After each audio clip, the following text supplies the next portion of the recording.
ஒரு டார்கெட்டை சேஸ் பண்ண கண்டிப்பா பார்ட்னர்ஷிப் தேவை. அதே தான் இங்கேயும் நடந்திருக்கு.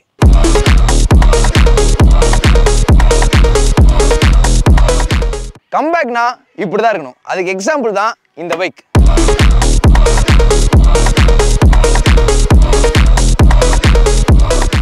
ஹீரோ மோட்டோகார்ப் பிராண்டுக்கு இந்த பைக் ஒரு டர்னிங் பாயிண்ட் இருக்குமா?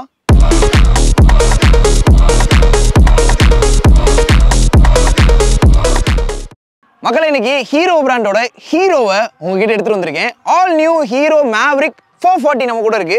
மேவரிக் 440 இந்த பேருக்கே வந்து ஒரு டிஃப்ரெண்டான மீனிங் இருக்கு. என்னன்னு கேட்டீங்கன்னா, எல்லாரும் மாதிரியும் திங்க் பண்ண மாட்டாராம். அப்படிதான் வந்து அதை மீன் பண்ணி பேர் வச்சிருக்காங்க. யூனிக்காகவும் இருக்கும், அதே மாதிரி இண்டிபெண்டா இருக்கும் அப்படின்றதான் அர்த்தம் மேவரிக். அப்படி இந்த பைக்ல என்ன யூனிக்கா இருக்கு அப்படின்றத இந்த வீடியோல பார்ப்போம். ஹீரோ மேவரிக் 440யோட டிசைன் வந்து ஸ்டார்ட் பண்ணுவோம். டிசைன் பார்க்கறதுக்கு முன்னாடி இந்த பைக்ல வந்து 3 வேரியன்ட்ஸ் அவைலபிளா இருக்கு. பேஸ், மிட் அண்ட் டாப்னு சொல்லி 3 வேரியன்ட். ஹார்லி X440ல என்னென்ன வேரியன்ட் டிஃபரன்ஷியேஷன், என்னென்ன விஷயங்களை மாத்தி கொடுத்தாங்களோ அதே தான் அப்படியே தான் கொடுத்துருக்காங்க. Another version of Harley X440 தான் சொல்லணும். பிகாஸ் நிறைய விஷயங்களை ஹார்லில இருந்து பாரோ பண்ணி தான் கொண்டு வந்திருக்காங்க. பேஸ் மாடல் வந்து ஸ்போக் வீல்ல வரும், டியூப் டயர்ல வரும். அதே மாதிரி வந்து ஒரே ஒரு கலர் ஆப்ஷன் ஒயிட்ல மட்டும் தான் அவைலபிளா இருக்கு. அதே மிட் வேரியன்ட் பார்த்தோம் அப்படின்னா ரெட் அண்ட் ப்ளூ கலர் ஆப்ஷன்ல வரும், அலாய் வீல் வரும், டியூப்லெஸ் டயரா வரும். அதுவே டாப் மாடல் பார்த்தோம்னா அலாய் வீல் வந்து டைமண்ட் கட் எட்ஜஸோட வரும், டியூப்லெஸ் டயர் வரும். 2 கலர் ஆப்ஷன், ரெண்டுமே பிளாக் தான். ஒன்று வந்து கிரே பிளாக், அதாவது மேட் பிளாக், இன்னொன்று வந்து ஃபேந்தம் பிளாக் அப்படின்னு சொல்லுவாங்க. 2 கலர் ஆப்ஷன்ஸ்ல வரும். eSIM மூலியமா 35+ கனெக்டட் பைக் ஃபீச்சர்ஸ் வந்து இந்த பைக்ல வந்துடும், டாப் மாடல்ல மட்டும். ஸோ இந்த மாதிரி 3 வேரியன்ட்ஸ் அவைலபிளா இருக்கு. டிசைன் பார்ப்போம். டிசைன் பார்த்தோம்னா ஒரு ரவுண்ட் ஷேப் ஹெட்லாம்ப். இது வந்து மாடர்னைஸ்டா இருக்கு. பட் ரவுண்ட் ஷேப்ல ஒரு ரெட்ரோ ஒரு ரிமைண்ட் பண்றாங்க. அதை சுத்தி மேல வந்து ஒரு அலுமினியம் குரோம் வந்து கொடுத்துருக்காங்க. நல்லா இருக்கு. இந்த ஹெட்லைட்டோட போர்ஷன் வந்து சூப்பரா பண்ணிருக்காங்க. இதுல நீங்க வர டியோரல் நல்லா இருக்கு. அதிலே வந்து இங்கே இருக்க எல்இடி போர்ஷன் நல்லா பண்ணியிருக்காங்க. கீழே ஒரு ப்ரொஜெக்டர் வந்துருது. பிகாஸ் ஹீரோ பைக்ஸில் எல்லா பைக்ஸ்லையும் சின்ன சின்ன பைக்ஸில் கூட ப்ரொஜெக்டர்ஸ் இருக்கும். அதே மாதிரி ப்ரொஜெக்டர்ஸ் கொடுத்துருக்காங்க. ஹீரோ பேட்ச் பண்ண எல்இடி டர்ன் பிளிங்கர்ஸ். இதில் வந்து எல்லாமே எல்இடி தான். அதே மாதிரி ஃப்ரண்ட்டில் வந்து டெலஸ்கோபிக் ஃபோக்ஸ் வந்து கொடுத்துருக்காங்க. நிறைய பேர் யோசிக்கலாம் இந்த பட்ஜெட்டுக்கு ஒரு யூஎஸ்டி கொடுத்துருக்கலாமே அப்படின்னு சொல்லி யோசிக்கலாம். நானும் யோசிச்சேன். பட் பட்ஜெட் பார்த்தோம் அப்படின்னா ரொம்ப அஃபோர்டபுளான காஸ்ட். ஆல்ரெடி சொல்லி flagship motor cycle from hero.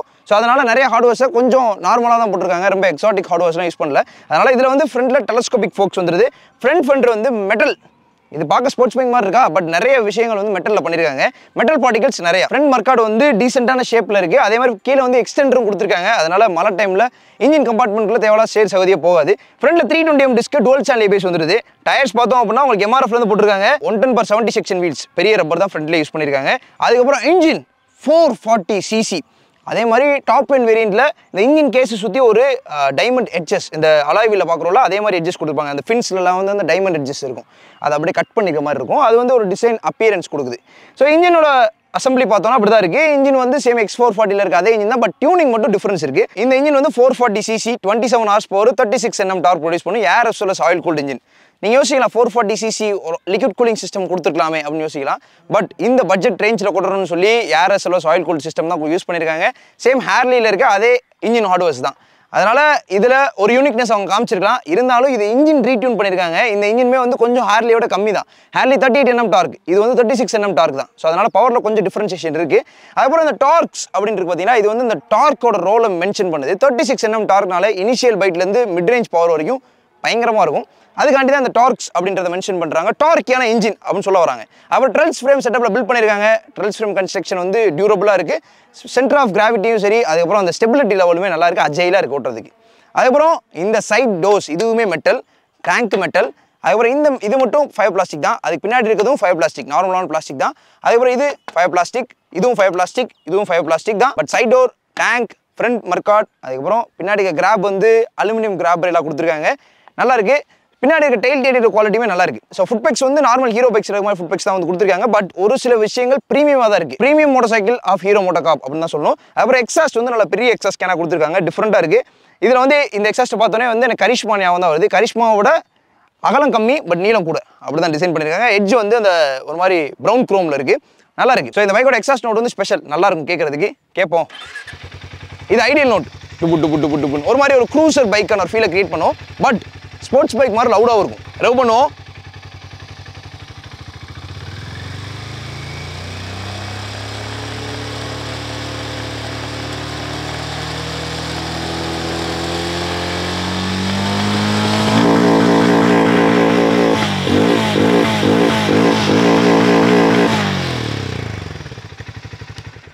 இனிஷியலில் வந்து நல்ல ஒரு பீட் இருக்குது. ஐடியல் நோட் வந்து ஒரு மாதிரி பீட்ஃபுல்லாக இருந்துச்சு.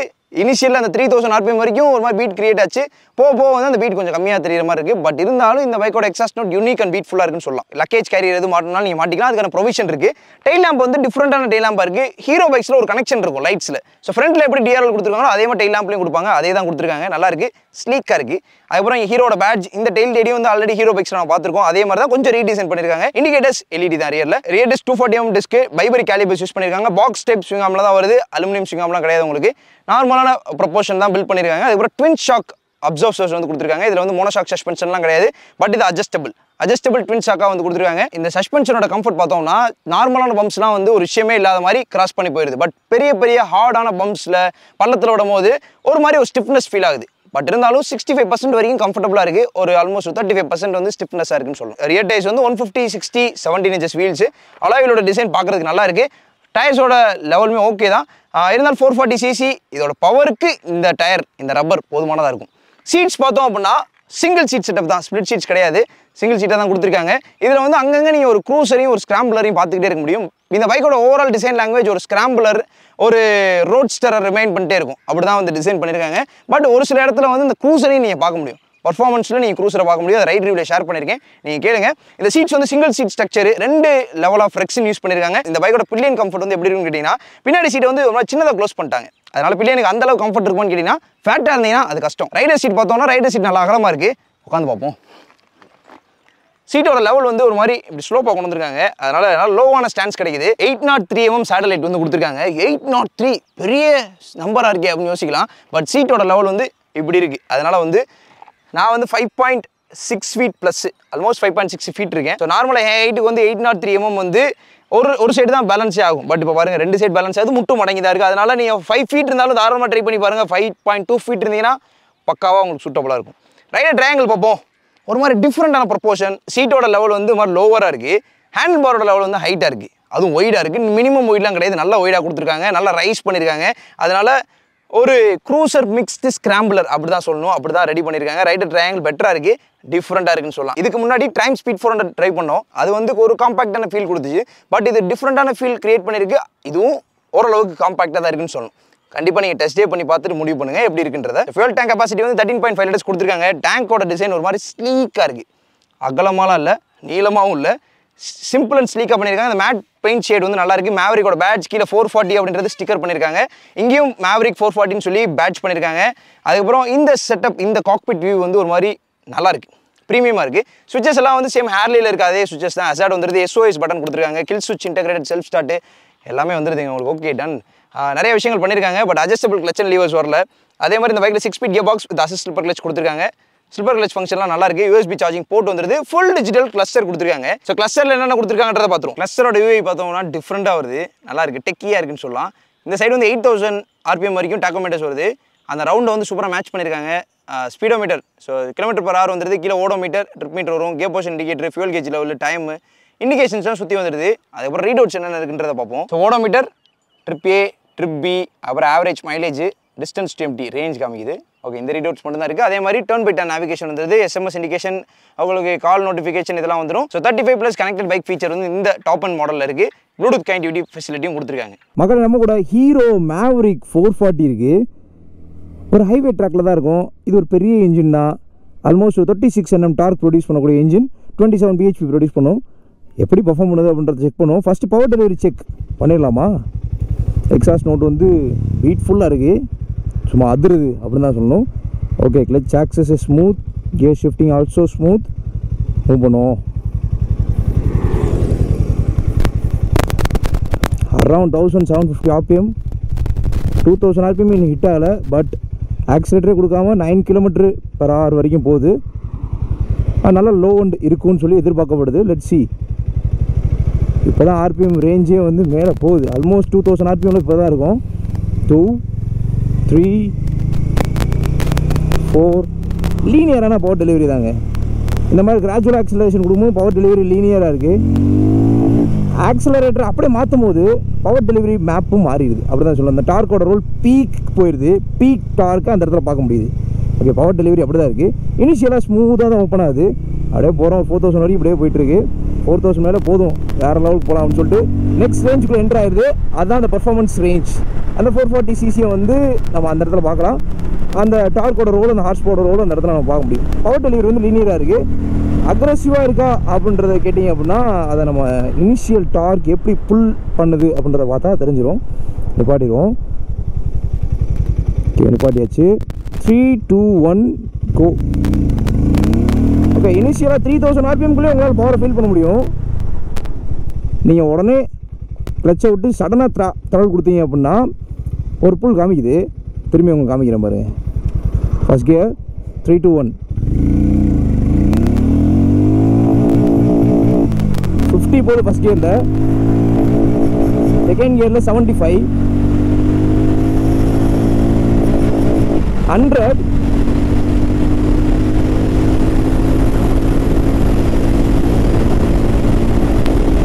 123,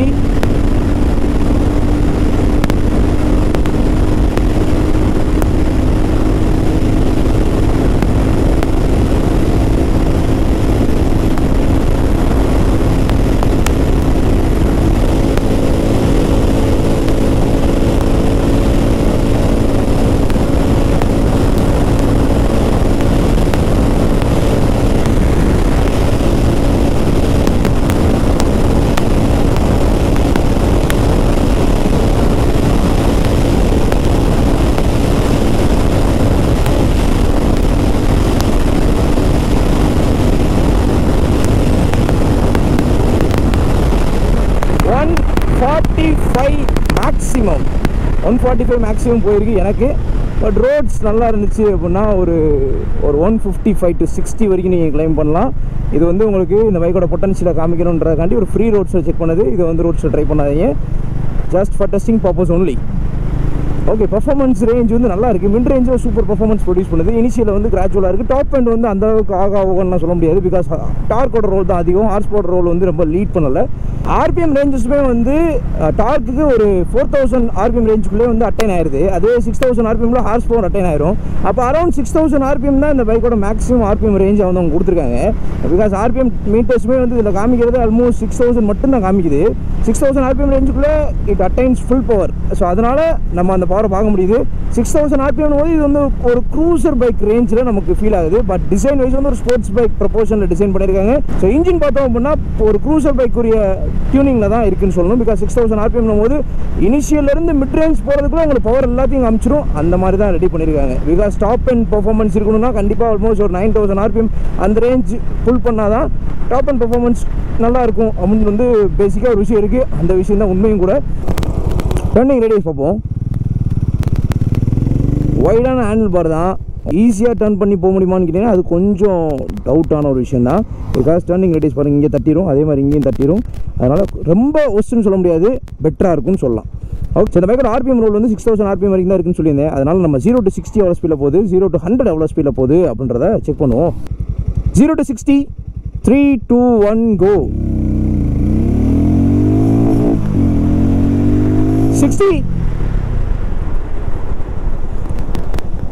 60 எவ்வளோ நேரத்தில் போச்சு அப்படின்றத பார்த்தீங்க. இப்போ 0 to 100 செக் பண்ணுவோம். 0 to 100, 3, 2, 1 go.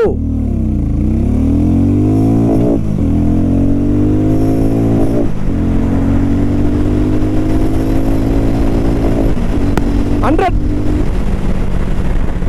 எவ்வளோ குயிக்காக போச்சு அப்படின்ற செகண்ட்ஸை நீங்கள் ஸ்க்ரீனில் பார்க்கலாம்.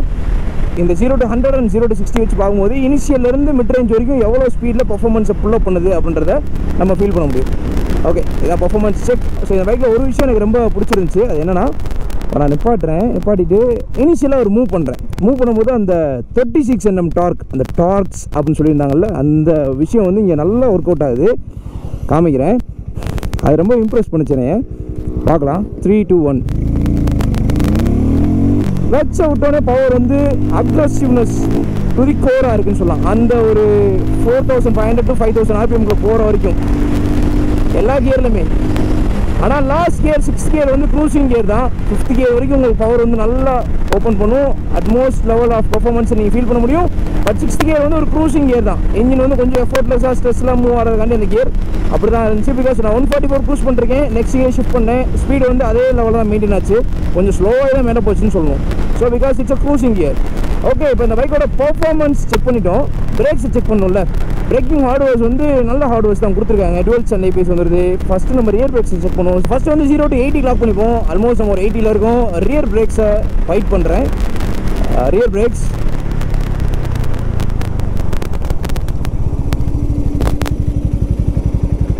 ஜீரோ டு 80, அதாவது 80 to 0 எவ்வளோ நேரத்தில் ரெண்டு இருக்குன்னு பார்த்துருக்கீங்க. இப்போ 0 to 100 லாக் பண்ணுவோம்.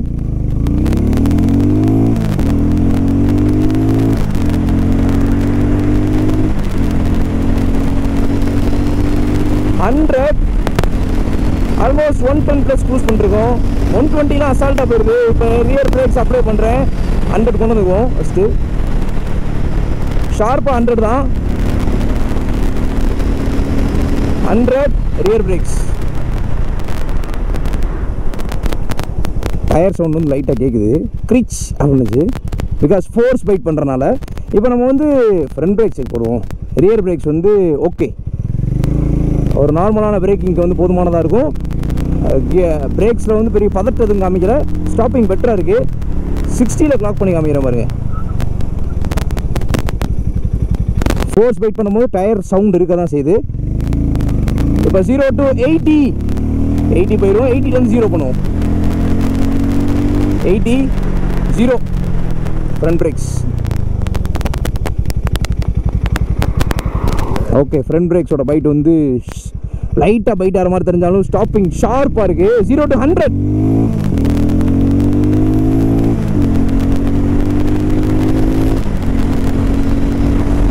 0 to 100 ஃப்ரண்ட் பிரேக்ஸ். இப்போ டயர் நாய்ஸ்லாம் எதுவுமே கேட்கலங்க. ஃபுல் ப்ரெஷரும் ஃப்ரண்ட் பிரேக்ஸ், அதாவது ஃப்ரண்ட் டயரில் தான் இருக்குது. செம்ம ஸ்டாப்பிங்கு. பேனிக் பண்ணாலும் தாராளமாக நிப்பாட்டிடலாம் நீங்கள். அதனால் பிரேக்ஸ் வந்து இந்த பைக்கில் நல்லாயிருக்கு. அதே மாதிரி இந்த பைக்கோட அந்த கியர் ராட் வந்து கொஞ்சம் லென்த்தாக இருக்குது. ஸோ நீளமான கால் இருக்கவங்களுக்கு பிரச்சனை இருக்காது. ஸோ உங்களோட ஃபுட் வந்து ஷார்ட்டாக தான் இருக்குது அப்படின்னா கண்டிப்பாக டெஸ்ட்டே பண்ணி பாருங்கள். நான் வந்து 5.6 feet என்னோட ஃபுட் ஓரளவுக்கு லென்த்தாக தான் இருக்கும். அப்படி இருந்துமே எனக்கு வந்து ஷூ போட்டு ஷிஃப்ட் பண்ணும்போதும் கொஞ்சம் நார்மலான பைக்ஸில் கியர் ஷிஃப்ட் பண்ணுறதுக்கும் இதுலேயும் கொஞ்சம் டிஃப்ரென்ஸ் இருக்குது. பிகாஸ் அந்த கியர் ராடோட லென்த் வந்து அதிகமாக இருக்குது. அதை நீங்கள் செக் பண்ணிக்கோங்க. இப்போ நம்ம வைப்ரேஷன் செக் பண்ணுவோம். நிப்பாட்டிடுவோம். நிப்பாட்டினா தான் சரியாக வரும். பிகாஸ் இந்த பைக்கில் நிறைய பேர் வைப்ரேஷன் இருக்குன்னு சொல்லியிருந்தாங்க. கண்டிப்பாக இந்த பைக்கில் கொஞ்சம் வைப்ரேஷன் இருக்குது. அதையும் நான் காமிக்கிறேன். போகலாம். இனிஷியலில் ஒரு 2500 RPM ஹிட் பண்ணும்போது ஃபஸ்ட் கியர்லேயே 2500 RPM ஹிட் பண்ணும்போது ஹேண்டில் பார்லையும் சீட்டோட சைட்லேயும் தெரியுது. ஓகே, அதுக்கப்புறம் வந்து கிராஜுவலாகவே உங்கள் வைப்ரேஷன் டேங்க்கில் இருக்குது. 4500லாம் கிராஸ் பண்ணும்போது வைப்ரேஷன் நல்லா இருக்குது டேங்க்கில். ஸோ அதனால் இந்த பைக்கில் வைப்ரேஷன் கொஞ்சம் இருக்குது. வைப்ரேஷனுக்கு காரணம் என்னென்னு கேட்டிங்கன்னா இந்த பைக்கோட பார்ட்டிகல்ஸ், மெட்டல் பார்ட்டிகல்ஸை ஃபில் பண்ணியிருக்காங்க. ஸோ அதனால் கொஞ்சம் வைப்ரேஷன்ஸ் இருக்குது. வைப்ரேஷன்ஸை வந்து செக் பண்ணி பார்த்துட்டு உங்களுக்கு ஓகேவா அப்படின்றத பார்த்து முடிவு பண்ணுங்கள். மிச்சப்படி வந்து பர்ஃபார்மன்ஸ் லெவல் வந்து பர்ஃபார்மன்ஸ்க்கு வந்து இந்த பைக்கில் ஒரு 8, பர்ஃபார்மன்ஸ்க்கு வந்து இந்த பைக்கில் 10க்கு ஒரு 8.5 கொடுக்கலாம். பிகாஸ் மிட் ரேஞ்ச் பவர் வரைக்கும் இருக்குது. அதே மாதிரி லோ அண்ட் டார்க்கிங் செக் பண்ணிடுவோம். இப்போ செகண்ட் கியரில் நிப்பாட்டுறேன். செகண்ட் கியர் நிப்பாட்டியாச்சு. லோ அண்ட் எப்படி இருக்குன்னு பார்ப்போம். பிகாஸ் லோ அண்ட் வந்து நல்லாயிருக்கும், ஆம்பிளாக இருக்கும்னு சொல்லியிருக்காங்க ஹீரோ ஷெல்லேருந்து. பார்ப்போமே, போகலாம். ஆக்சிலேட்டரோட கொடுக்குறேன். Okay, smooth. இப்போ கிளச்சில் மட்டும் மூவ் பண்ணுவோம். ஏன்னா டிராஃபிக்கில் நிற்கிறோம். கிளைட் த்ரோ டிராஃபிக் டிவிஎஸில் இருக்குது. அந்த மாதிரி வெறும் டிராஃபிக்கில் கிளைட் பண்ணி போகிற மாதிரி டெக்னாலஜி இந்த கிளச்சை விட்டு போகிறது. பார்க்கலாம். எதுவுமே பண்ணல.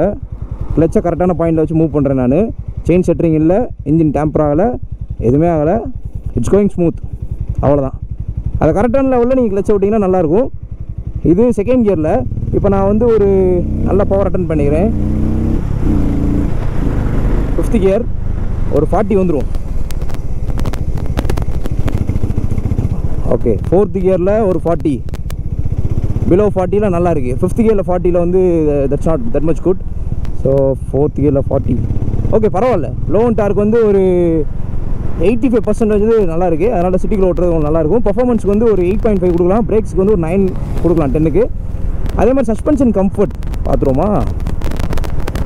ஓகே, சஸ்பென்ஷன் செட்டப்பும் வந்து டெலஸ்கோபிக் ஃபோக்ஸ் தான் ஃப்ரண்ட்டில். பின்னாடி ட்வின் ஷாக் கொடுத்துருக்காங்க. மிச்ச ஸ்போர்ட்ஸ் பைக்கோட கம்பேர் பண்ணும்போது இந்த பைக்கோட சஸ்பென்ஷன் ஹார்ட்வேர்ஸ் வந்து நார்மலாக தான் கொடுத்துருக்காங்க. பட் இருந்தாலும் கம்ஃபர்ட் ஸ்டாண்டர்ட்ஸ் அப்படின்னு வரும்போது இது ரஃப்பான ரோடு தான். நல்லாவே ரஃப்பாக இருக்குது. ஒரு 50% 55% கம்ஃபர்டபுளாக இருக்குது, 45% ஸ்டிஃபராக தான் இருக்குது. இருந்தாலும் நார்மல் சிட்டி கண்டிஷனில் ஓட்டுறதுக்கு சஸ்பென்ஷன் இஸ் குட், போதுமான அளவாக கொடுத்துருக்காங்க. இதுதான் என்னோட டிரைவ் எக்ஸ்பீரியன்ஸ். ஸோ இந்த டிரைவ் எக்ஸ்பீரியன்ஸை பற்றி உங்களோட கருத்துக்களை கமெண்ட்ஸை சொல்லுங்கள். இந்த பைக்கோட குவாலிட்டி செக்னு பார்த்தோம்னா குவாலிட்டி வந்து நிறைய இடத்துல இம்ப்ரெஸும் பண்ணுது. அதே மாதிரி ஒரு சில இடத்துல வந்து குவாலிட்டி சரியாக ஃபிட் ஆகாத மாதிரி இருக்குது. ஸோ இந்த இடத்துல யூஸ் பண்ணியிருக்க அந்த பிளாஸ்டிக் நல்லா இருக்குது, பட் இருந்தாலும் ப்ராப்பராக ஃபிட் ஆகலை. அதே மாதிரி இதுவும் வந்து ஓகே, பட் அந்த லைட்டாக ஒரு ஷேக் இருக்குது. ஸோ இந்த மாதிரி விஷயங்கள் இருக்குது. அதான் குவாலிட்டி செக் இந்த பைக்கில் பண்ணுறோம். இந்த குவாலிட்டியை பற்றி உங்களோட கருத்துக்களை கமெண்ட் பண்ணுங்கள். அதே மாதிரி இந்த பைக்கோட வெயிட் வந்து 184 kilograms. கண்டிப்பாக வெயிட் தான். வெயிட் நிறைய இடத்துல நானே ஃபீல் பண்ணேன். ஸோ இப்போ உட்காந்து மூவ் பண்ணுறதுக்கே கொஞ்சம் டஃப்பான டாஸ்க்காக தான் இருக்கும்.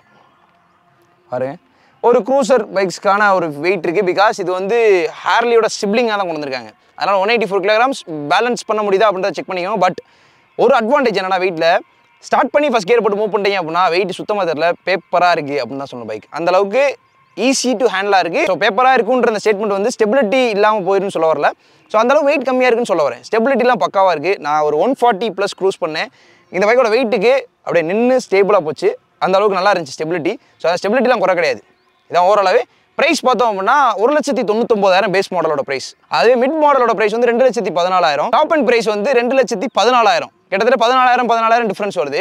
அதுவே ஹேர்லியோட கம்பேர் பண்ணோம் அப்படின்னா ஹேர்லி டெனிமோட ப்ரைஸ் வந்து 2,39,000. ஹேர்லி விவிடோட ப்ரைஸ் வந்து 2,59,000. ஹேர்லி எஸ்ஸோட ப்ரைஸ் வந்து 2,79,000 எக்ஸ்ஷோரூம் ப்ரைஸ் வருது. மேவரிக் வந்து உங்களுக்கு டாப் அண்டே 2,24,000 எக்ஸ்ஷோரூம் ப்ரைஸில் க்ளோஸ் ஆயிருது. கிட்டத்தட்ட வந்து 50,000 ப்ரைஸ் டிஃப்ரென்ஸ் இருக்குது ஹேர்லி கம்பேர் பண்ணும்போது. பிகாஸ் ஹேர்லிக்கு ஹீரோக்கும் டிஃப்ரென்ஸ் இருக்குல்ல. ஸோ அந்த பிராண்டுக்குன்னு ஒரு வேல்யூ இருக்கும். அந்த வேல்யூவில் டிஃபரன்ஷியேஷன் இருக்குது. பட் இருந்தாலும் பட்ஜெட்டில் அஃபோர்டபுளாக பார்க்குறீங்க அப்படின்னா கண்டிப்பாக அந்த மேவரிக் 440 செக் பண்ணி பாருங்க. ஸோ இந்த பைக் வந்து ஒரு proper mid range motor cycle அப்படின்னு சொல்லலாம். அஃபோர்டபுளான காஸ்ட்டில் கிடைக்குது. 2 லட்ச ரூபா எக்ஸ்ஷோரூம் ப்ரைஸ் அப்படின்னா ஆண்டோட ஒரு 2,35,000 2,40,000 பேஸ் மாடல் உங்களால் வாங்கிக்க முடியும். இது ஒரு அஃபோர்டபுளான காசுன்னு சொல்லலாம். இந்த ப்ரைஸை பற்றி நீங்கள் என்ன நினைக்கிறீங்க அப்படின்றத கமெண்ட் பண்ணுங்கள். ஸோ நிறைய பேருக்கு நான் பர்சனலாக இந்த பைக்கை சஜஸ்ட் பண்ணியிருக்கேன். அந்த அளவுக்கு நல்லா இருந்துச்சு. ஸோ அதனால தான் சஜஸ்ட் பண்ணுறேன். அண்ட் ஒரு விஷயம், ஹீரோவோட பைக்கில் வந்து மேக்ஸிமம் கீ வந்து இப்படி தான் இருக்கும். அந்த மேலே இருக்கிறது வந்து அப்படியே இருக்குது. பட் கீயே தான் கொடுத்துருக்காங்க. இதை மட்டும் கொஞ்சம் ஏதாவது டிஃப்ரெண்ட்டாக சேஞ்ச் பண்ணியிருந்தாங்கன்னா நல்லா இருந்திருக்கும். ஸோ அது என்னோட கருத்து. பட் ஓகே தான், கீ வந்து யூஸ் பண்ணுறதுக்குலாம் ஹேண்டியாக இருக்குது. இதான் ஓரளவே. ஸோ இந்த பைக்கை பற்றி உங்களோட கருத்துக்களை கமெண்ட் பண்ணுங்கள். இந்த ப்ரைஸை பற்றி நீங்கள் என்ன நினைக்கிறீங்க அப்படின்றத கமெண்ட்ஸ் சொல்லுங்கள். Special thanks to Rajam hero KK நகர் மதுரை. இந்த ரிவ்யூ யூனிட்டை ப்ரொவைட் பண்ணது அவங்க தான். இது டெஸ்ட் மோட்டர் சைக்கிள் தான். நீங்கள் மேவரிக் 440 டெஸ்ட் பண்ணி பார்க்கணும்னு நினச்சிங்கன்னா ராஜம் ஹீரோ செக் பண்ணி பாருங்க. ஸோ உங்களுக்கு வேறு ஏதாவது ஹீரோ பைக்ஸ் பற்றி என்கொயரி அப்படின்னாலும் அவங்களை காண்டாக்ட் பண்ணுங்கள். இப்போ வந்து நிறைய ஸ்பெஷல் ஆஃபர்ஸ்லாம் ப்ரொவைட் பண்ணிருக்காங்க. ஸோ அவங்களோட காண்டாக்ட் டீல்ஸ் வந்து டிஸ்கிரிப்ஷனில் இருக்குது, செக் பண்ணி பாருங்கள். இதான் ஓரளவே. இதோட இந்த வீடியோ கட் பண்ணுறோம். இதே மாதிரி ஒரு சூப்பரான வீடியோ நெக்ஸ்ட் உங்களை சந்திக்கிறேன். Until then, bye bye.